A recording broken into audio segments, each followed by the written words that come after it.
The old St. Mark's Asylum had loomed over the town of Blackwood like a spectre for decades.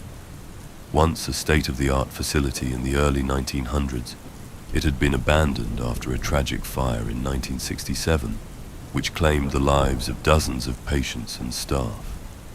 Rumors whispered of malpractice, inhumane experiments, and shadowy figures haunting its charred remains. For years, no one dared to enter, until Ellie Carter, an urban explorer with a growing YouTube channel, decided to investigate. Drawn by the asylum's grisly history and the promise of viral content, she planned an overnight stay to document its secrets. Ellie arrived just as the sun dipped below the horizon, the asylum casting long shadows across the overgrown grounds. The iron gates were rusted shut, but she slipped through a gap in the fence, her camera recording every step. The facade of the building was scorched and crumbling, windows shattered like jagged teeth. As she stepped inside, the air grew cold, and the smell of mildew and ash filled her lungs. She panned her camera across the lobby, where peeling paint and graffiti marred the walls. An old wheelchair sat overturned in the corner, its wheels squeaking faintly as if pushed by unseen hands. Creepy, but nothing I can't handle, Ellie muttered, her voice echoing in the cavernous space. Her plan was to visit the asylum's infamous East Wing, where the most dangerous patients had been housed. The wing was said to be the epicenter of the haunting, with sightings of shadowy figures and distant screams reported by trespassers. Ellie made her way down the main corridor, her torch cutting through the darkness. The floor was littered with debris, broken glass, rusted bed frames, and forgotten medical equipment. The deeper she ventured, the quieter it became, as if the building itself were holding its breath. Then she heard it, a faint whisper, barely audible but unmistakable. Ellie froze, her camera trembling in her hands. "Hello?"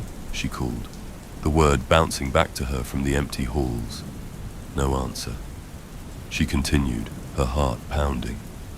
The whisper grew louder, joined by the sound of footsteps.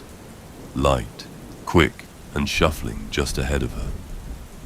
She turned a corner, and there it was, a flickering light spilling from an open doorway. Her torch began to dim, its beams sputtering as she approached the room. She reached for her spare batteries, but before she could replace them, the light in the room flared brilliantly, and then died, plunging her into darkness. "Brilliant," she muttered, fumbling with her torch. The moment she switched it back on, she gasped. The walls of the room were covered in writing, scrawled in what looked like soot. Repeated phrases, over and over. "They're watching. Don't trust them. Don't stay." In the center of the room was a hospital bed, its restraints frayed and stained. A figure sat hunched on the mattress, their back to her.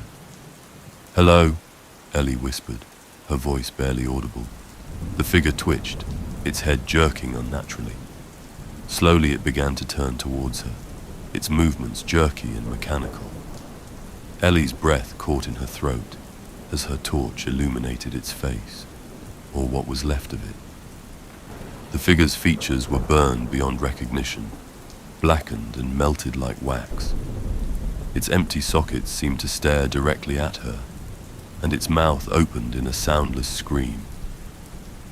Ellie stumbled backwards, the camera slipping from her hands. She turned and ran, the torchlight bobbing wildly as she retraced her steps. But the asylum had changed. The corridors twisted and stretched, leading her in circles. The whispers followed her, growing louder and more insistent, until they were a cacophony of overlapping voices. "Stay with us. You'll never leave. Help me." She reached the main lobby, the front door in sight. Relief surged through her, but as she sprinted towards it, the air grew thick and she stumbled. Looking up, she saw them, dozens of figures, their burned and mutilated bodies blocking her path. Their hollow eyes seemed to pierce her soul, and their whispers filled her mind. "You can't escape," Ellie screamed, dropping to her knees as the figures closed in. The last thing she saw was a pair of charred hands reaching for her face. The next morning, the groundskeeper found her camera lying in the grass outside the asylum gates. The footage showed Ellie wandering the halls, whispering to herself and laughing softly, as if in conversation with someone unseen.